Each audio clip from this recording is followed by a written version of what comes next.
and gentlemen, this is me Danish Aziz, and you are watching my YouTube channel Steady Station. I welcome to all of you on my YouTube channel Steady Station. Ladies and gentlemen, as you know, we were discussing one of the very important subject from BS English semester 6 जिसका नाम है Pakistani literature in English. ये जी एक subject है, बहुत important subject है जिसको हम लेके चल रहे थे और इसके रिलेटेड या इसके अंदर जितने भी टॉपिक्स हैं उनको हम कवर कर रहे थे। So we were covering the syllabus through the different genres. हम डिफरेंट यॉनराज को डिस्कस कर रहे थे। तो आज जो हमने यॉनरा डिस्कस करना है उसका नाम है अ शॉर्ट स्टोरी। एक मुख्तसर कहानी डिस्कस करनी है और इस मुख्तसर कहानी का जो नाम है वो है एन अनरिटन एपिक। ये जी स्टोरी का टाइटल है एन अनरिटन एपिक। स्टोरी तो है शॉर्ट स्टोरी लेकिन इसका नाम रखा गया एपिक। तो पहले एक दफ़ा इस टाइटल को समझ लेते हैं कि इस टाइटल का क्या नाम है, फिर हम इंशाल्लाह आगे की चीज़ें डिस्कस करते हैं। एन एन एक चीज़ के लिए यूज़ होता है, अनरिटन अनलिखा, बिन लिखा। एपिक एपिक कहते हैं रज़मिया, उर्दू में इसको रज़मिया कहते हैं। एपिक क्या होता है, रज़मिया क्या होता है, वो एक दफ़ा समझ लीजिए। कोई भी वर्क हो और उसकी लेंथ बहुत ज़्यादा हो, कहानी हो तो वो बहुत लंबी हो, नज़म हो तो वो बहुत लंबी हो, तो उसको हम कहते हैं epic. This is the first quality of epic. Epic की रज़मिया की ये पहली खूबी है कि वो बहुत लंबी होती है। नंबर टू, वो कहानी जो लंबी आपने पढ़ी है, लिखी है, वो एक हीरो के बारे में है। मीन्स कि उस कहानी के अंदर, उस शायरी के अंदर आप किसी एक बहुत बड़े हीरो की क्वालिटीज़ बयान कर रहे हैं, खूबियाँ बयान कर रहे हैं, तो वो बेसिकली एपिक बनती है। Just like you have read paradise lost. आपने पैराडाइज लॉस्ट पढ़ी, उसके अंदर आपने सैटन का जिक्र पढ़ा होगा, तो वो एक हीरो समझा जाता है और इस वजह से वो एक एपिक है। You might have read Beowulf, वो आपने पढ़ी होगी, तो बेवुल्फ भी एक किस्म का एक हीरो है जो उसकी कैरेक्टरिस्टिक के ऊपर वो नज़म बनाएगी। तो कोई भी कहानी, कोई भी शायरी जो किसी भी हीरो की डीड्स के ऊपर बनाई जाती है वो कहलाती है एपिक, उसको उर्दू में कहते हैं रज़मिया। तो आज ही इस तरह की हम एक कहानी पढ़ने जा रहे हैं जिसका नाम है एन अनरिटन एपिक। अब इसके अंदर जो राइटर हैं इंतज़ार हुसैन, वो क्या कहते हैं, वो कहते हैं कि हर एक इंसान की ज़िंदगी के अंदर एक अनरिटन एपिक मौजूद होता है जो अल्फाज के अंदर बयान नहीं किया जा सकता। मुआशरे के अंदर इंडिविजुअली तौर पे भी आप देखेंगे तो इंसान की ज़िंदगी के अंदर एक ऐसी स्टोरी, एक ऐसा अक्स मौजूद होता है जिसको वो अल्फाज के अंदर बयान नहीं कर सकता। इसकी वजह से उसको क्या कहा गया है, an unwritten epic. And this masterpiece is written by Intizar Husain. तो पहले सबसे पहले हम जी इंतज़ार हुसैन की ज़िंदगी के बारे में पढ़ लेते हैं, फिर हम फर्दर चीज़ों को डिस्कस करते हैं। सो here we go. Here you can see the picture of इंतज़ार हुसैन साहब। What a lovely man he is. बहुत ही खूबसूरत इंसान हैं जी। इनकी शॉर्ट सी बायोग्राफी है वो देख लीजिए। He was born in 1923, 1923 को ये इंडिया के अंदर पैदा हुए थे एंड डाइड ऑन 2000, सॉरी ये 26 लिखा हुआ है, ये 2016 है, इसको करेक्ट कर लीजिएगा, माय अपोलॉजीज़, ये राइटिंग मिस्टेक हो गई जी, इसको 2016 कर लीजिएगा। इनकी जो बर्थ होती है 1923 में और जो मौत होती है वो 2016 में होता है, right after the age of you can say 92 और 93 ईयर्स ओल्ड। काफ़ी लंबी उम्र के बाद इनकी मौत होती है। ये जो पैदा होते हैं ये इंडिया के अंदर होते हैं, जो इनकी मौत होती है वो पाकिस्तान के अंदर होती है। And he is known as one of the renowned fictional writer. अब इनकी राइटिंग के बारे में कहा जाता है कि ये बहुत मशहूर थे। मशहूर किस वजह से थे, फिक्शनल राइटिंग की वजह से, अफसाना निगारी की वजह से। इंतज़ार हुसैन जैसा अफसानी पाकिस्तान के अंदर पैदा नहीं हुआ। So that is why he is known as one of the renowned fictional writer in Pakistan. अब अगर ये प्रोफेशंस की बात करें तो he was a novelist and he was a essayist. Novels लिखे हैं जिसने और इसने एसेस भी लिखे हैं। He belong to a very religious family. अब इसका जो ताल्लुक़ था वो एक मजहबी घराने से था। That is why he was a saint kind of person, एक बहुत ही नेक दिल किस्म का ये इंसान था। तो ये थी जी शॉर्ट सी बायोग्राफी ऑफ इंतज़ार हुसैन। कभी भी कोई भी वर्क पढ़ें तो उसको लिखने वाले के बारे में लाजमी तौर पे पढ़ लीजिएगा, क्योंकि इसके दो फ़ायदे होते हैं। एक तो आपको एक टोन समझ में आ जाती है कि किस तरह का वर्क आपको देखने को मिलेगा। और दूसरा एग्ज़ाम पॉइंट ऑफ व्यू से ये चीज़ बहुत इंपॉर्टेंट होती है। जब भी आप कोई सवाल अटैम्प्ट करते हैं तो उससे पहले आप ये बायोग्राफी वगैरह लाजमी तौर पे लिख दिया करें जी। सो ये थी जी हमारी बायोग्राफी इंतज़ार हुसैन साहब की। अब एक दफ़ा फिर देख लेते हैं जी टाइटल को। टाइटल तो ऑलमोस्ट मैंने आपको फर्स्ट स्टार्ट में ही समझा दिया। अब बेसिकली इस टाइटल के अंदर है क्या चीज़। स्टोरी के अंदर a war is going to happen between Kadarpur and जट्स।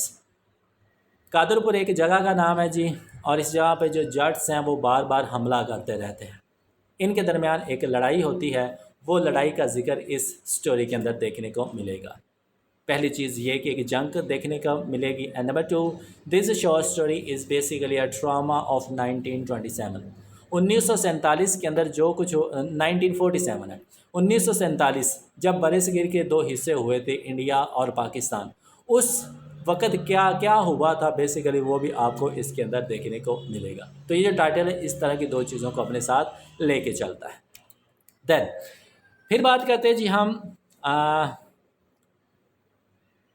Setting की, कि इस शॉर्ट स्टोरी की सेटिंग कौन सी है। सेटिंग के अंदर बेसिकली तीन चीज़ें आती हैं: place, publication date and age, कि जगह कौन सी है, कहानी कब की है और कौन से दौर के अंदर लिखी गई। तो अगर हम जगह की बात करें तो बेसिकली इंडिया और पाकिस्तान का भी जिक्र होगा, लेकिन जो एक प्रोमिनेंट चीज़ है, प्रोमिनेंट प्लेस है, वो कादरपुर है। इंडिया के अंदर एक जगह कादरपुर, उसी गांव के अंदर सारी की सारी स्टोरी जो वो परफॉर्म की गई है। और जो एज है वो बेसिकली मॉडर्न एज ही होगी। और पब्लिकेशन डेट और रिटर्न डेट क्लियर नहीं है, मीन्स के नहीं बताएगा कि वो कब पब्लिश किया गया था या कब इसको लिखा गया था, ये चीज़ unclear. Then number 3 about the themes. इस स्टोरी के अंदर आपको तीन मेजर थीम्स मिलेंगे। पार्टीशन, आपको पहले बता दें 1947 बरसगीर के दो हिस्से की बात की जाएगी तो पार्टीशन का जिक्र ज़रूर होगा। एंड लॉस, और जब कभी भी तकसीम की बात होगी, पार्टीशन की बात होगी, तो वहाँ पे नुकसान बहुत ज़्यादा होगा। यू कैनॉट इमेजिन कि जब बरसगीर की तकसीम हुई थी कितना खून खराबा हुआ था, कितनी कत्ल गारत हुई थी, किस तरह का हालात का सामना लोगों ने किया था। हम उस चीज़ को इमेजिन भी नहीं कर सकते। देन माइग्रेशन, तकसीम होगी तो माइग्रेशन होगी। Indian were migrating from Pakistan, और जो मुस्लिम थे वो इंडिया से पाकिस्तान की तरफ आ रहे थे, और हिंदू और सिख पाकिस्तान से इंडिया की तरफ जा रहे थे।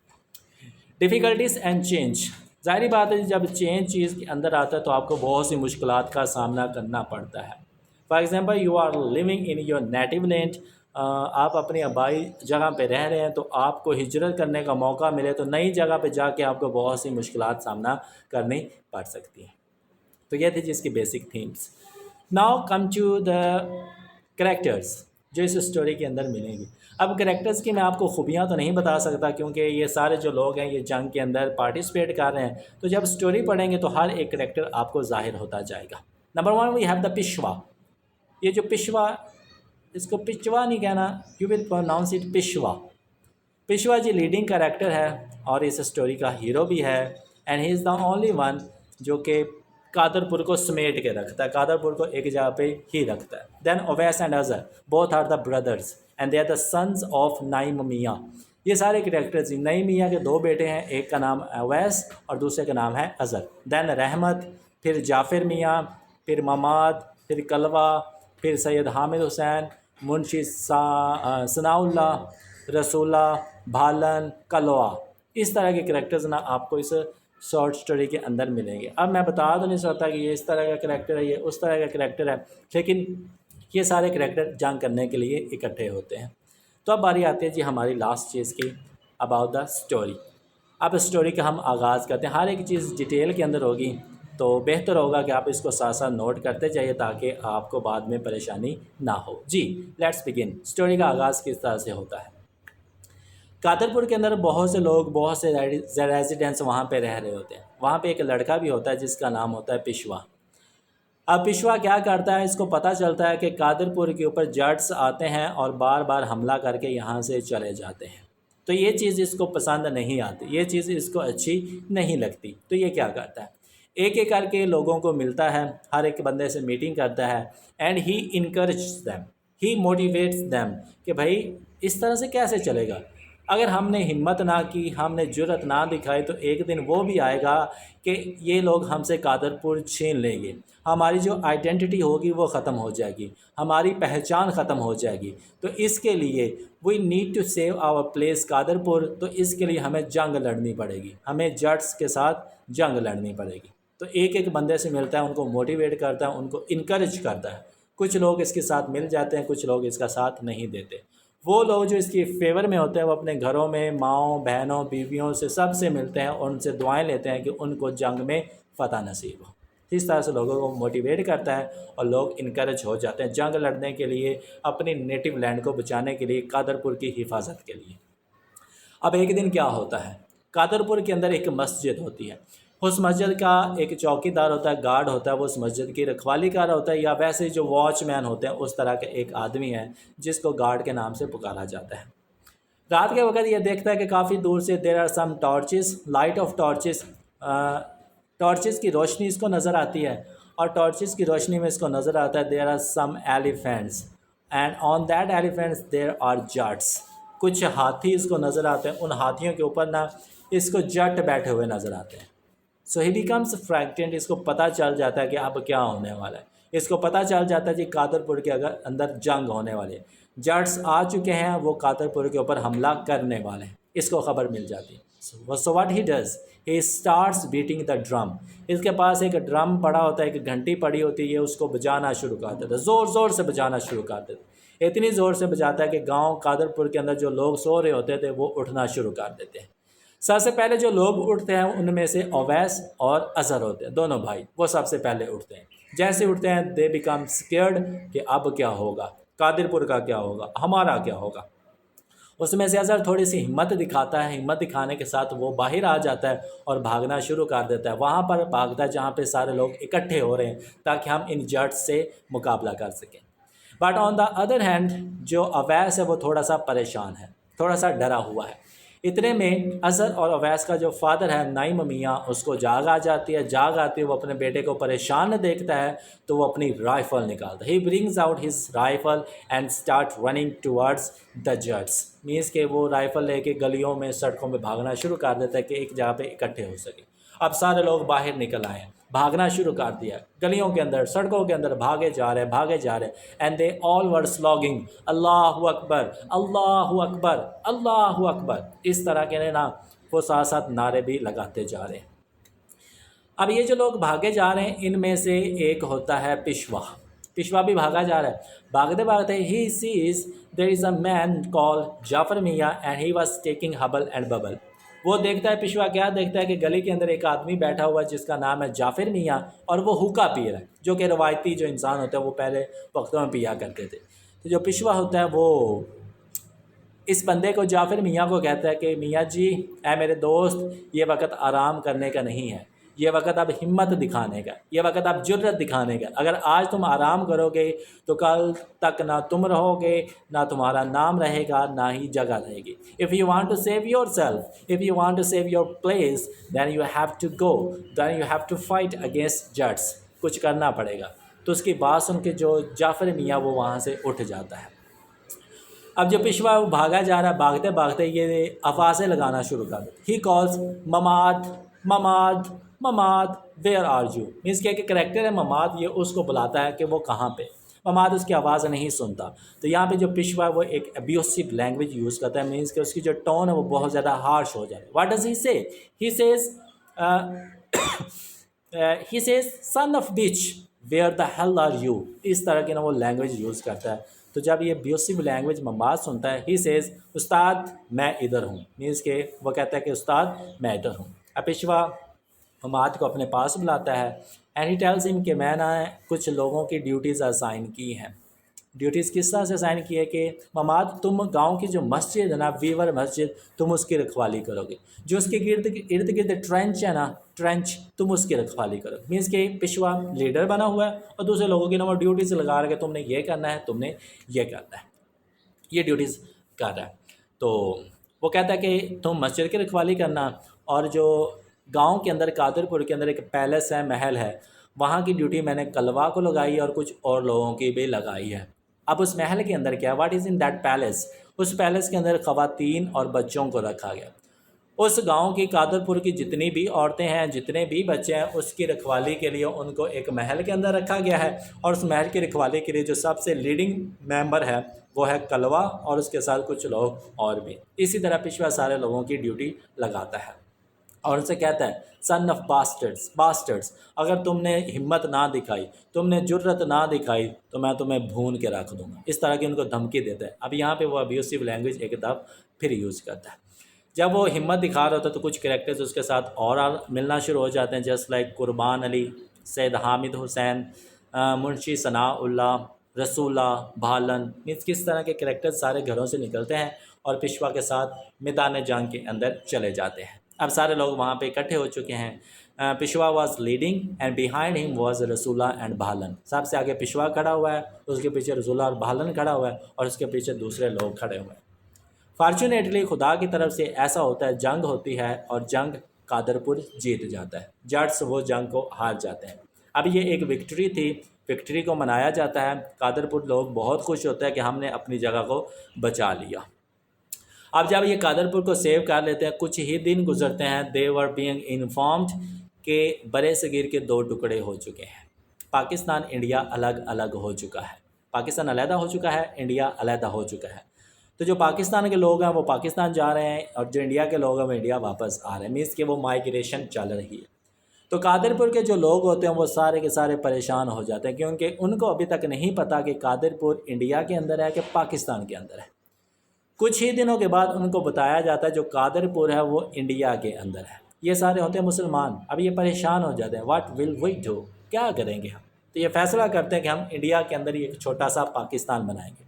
कादरपुर के अंदर पाकिस्तान का झंडा लगाया जाएगा, और ये झंडा होगा वो होगा पेशवा रेसलिंग ग्रुप। ये पेशवा रेसलिंग ग्रुप के नाम से होगा। कलर्स वही होंगे लेकिन झंडा इनका अपना होगा। ये आइडेंटिटी शो करेगा कि इंडिया के अंदर भी एक छोटा सा पाकिस्तान है। अब क्या होता है जी, आपको पता है कि 1947 के बाद बरसगीर के हालात किस तरह के थे। कत्ल गारत, खून खराबा, मारपीट, जुल्म, सितम, ज़्यादती, ये किस तरह की हुई थी, ये भी किसी भी इंसान की ज़िंदगी में एक अहम पहलू, हर एक बंदा इस चीज़ को जानता है, तो यहाँ पे बताने की ज़रूरत नहीं है। तो कादरपुर के जो मुसलमान थे वो इन हालात को देख के बहुत ज़्यादा डर जाते हैं, बहुत ज़्यादा परेशान हो जाते हैं, बहुत ज़्यादा खौफज़दा हो जाते हैं कि अगर हम यहाँ पर रहे तो हमारा हाल भी वही होगा, हमें मार दिया जाएगा, कत्ल कर दिया जाएगा, खून खराबा होगा। तो वो डर जाते हैं। तो आहिस्ता आहिस्ता करके कादरपुर के जो लोग होते हैं, जस्ट लाइक नईम मियाँ, अवैस, अज़हर, रहमत, मुंशी सनाउल्लाह, कुर्बान अली, ये सारे सारे एक एक करके कादरपुर को छोड़ के वहाँ से चले जाते हैं। अब वहाँ पे एक अकेला इंसान रह जाता है, पेशवा। अब यहाँ तक एक कहानी है, इसको एक दफ़ा समझ लीजिए। अब यहाँ पे राइटर क्या कहता है, ये टाइटल की बहुत ज़्यादा इंपॉर्टेंट बात है, इसको ध्यान से सुनिएगा। राइटर कहता है कि वो लोग जो कभी कादरपुर की हिफाजत के लिए लड़ा करते थे, आज एक एक करके कादरपुर को छोड़ के वो जा रहे हैं, लेकिन वही बंदा वहाँ पे मौजूद है, एक हीरो मौजूद है जिसका नाम है पेशवा। तो राइटर इंतज़ार हुसैन साहब कहते हैं कि ये शॉर्ट स्टोरी है, ये इस हीरो को ज़ेब नहीं देती। मैं चाहता हूँ कि मैं इस हीरो के लिए एक नावल लिखूँ, मैं चाहता हूँ कि मैं इसकी डीड्स के बारे में लिखूँ, मैं चाहता हूँ कि मैं लिखूँ इसने कादरपुर को किस तरह से बचाया था, किस तरह से ये मर्द मुजाहिद था जिसने सारे लोगों को इकट्ठा किया था। तो वो बंदा जिसने सबको इकट्ठा किया, जिसने जगह को बचाया, कादरपुर की हिफाजत की, अब सारे बंदे उसको एक एक करके छोड़ के चले जा रहे हैं। ठीक है जी। तो ये राइटर इसके बारे में ये कहते हैं। अब इस तरह वक्त गुजरता गया, नईम मियाँ लाहौर के अंदर चला गया। इस चीज़ का पेशवा को बहुत दुख है, सारे बारी बारी करके उधर चले गए, तो पेशवा को इस चीज़ का बहुत दुख आता है। तो पेशवा का पता नहीं चला कि वो कहाँ पे चला गया। 1 साल गुजरा, 2 साल गुजरे, 3 साल गुजरे। राइटर कहता है कि आगे की जो कहानी है वो एक डायरी की फॉर्म है। डायरी की फॉर्म मीन्स के डेट्स हैं कि किस डेट को क्या क्या हुआ था, पेशवा किस किस डेट को कहाँ कहाँ पे देखा गया।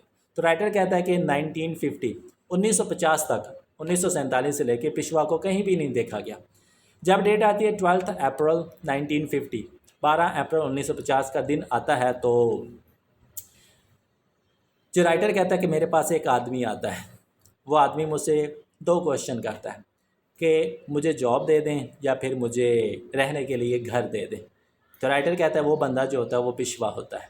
वो पेशवा मुझसे भीख मांग रहा था। भीख किस चीज़ की? एक नौकरी की पेट पालने के लिए और दूसरा रहने के लिए जगह। वो कहता है उसको उस कंडीशन में देख के मुझे बड़ी हैरानी हुई कि वो बंदा जो कभी लीडर था, वो बंदा जिसने कादरपुर को बचाया था, वो बंदा जिसने लोगों की हिफाजत की थी, आजकल वो बेयारो मददगार है। आज कोई उसकी हिफाजत नहीं करता। पिशवा पिशवा वही होता है जो कादरपुर के हर एक बंदे के पास भीख मांगने जाता है कि उसे नौकरी दे दी जाए, खाने के लिए कुछ दे दिया जाए, रहने के लिए घर दे दी जाए, लेकिन कोई भी बंदा उसकी हिफाजत नहीं करता, कोई बंदा उसकी मदद नहीं करता। तो राइटर कहता है कि उसके बाद मैंने नहीं देखा कि पिशवा कहाँ पे चला गया। राइटर कहता है मैं कुछ लेटर्स लिखता था सूबेदार को जो इंडिया के अंदर रह रहा था कि उसने भी कभी पिशवा को देखा है। तो सूबेदार जवाब में कहता है कि नहीं, मैंने उसको कहीं भी नहीं देखा। हो सकता है किसी सरहद पे चला गया हो, ऐसी सरहद जो ना इंडिया के अंदर हो ना पाकिस्तान के अंदर अपनी ज़िंदगी गुजार रहा हो। तो एंड पे इनको पता चलता है जी कि 1 जून 1950, 1 जून 1950 को जो पेशवा है उसकी मौत हो जाती। सूबेदार ये बात बताता है राइटर को, और सूबेदार ये भी कहता है कि आज के बाद शायद मैं तुम्हें लेटर ना लिख सकूं, ख़त ना लिख सकूं, क्योंकि मेरी भी तबीयत नासाज है।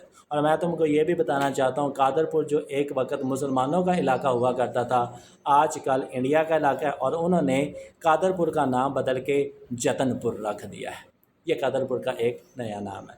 तो यहाँ पे कहा जाता है कि जैसे सूरज गुरूब होता है तो अपने साथ वो बहुत सी चीज़ों के अंदर अंधेरा ला जाता है। तो ये जी स्टोरी एंड अनरिटन एपिक, उम्मीद करता हूँ कि आपको समझ भी आई होगी और अच्छी भी लगी होगी। तो काइंडली अगर स्टोरी पसंद आई हो तो मेरे यूट्यूब चैनल को लाजमी तौर पे फॉलो कीजिएगा and also press the bell icon. इंशाल्लाह आपसे फिर मुलाकात होगी। Thank you so much. Have a nice day to all of you.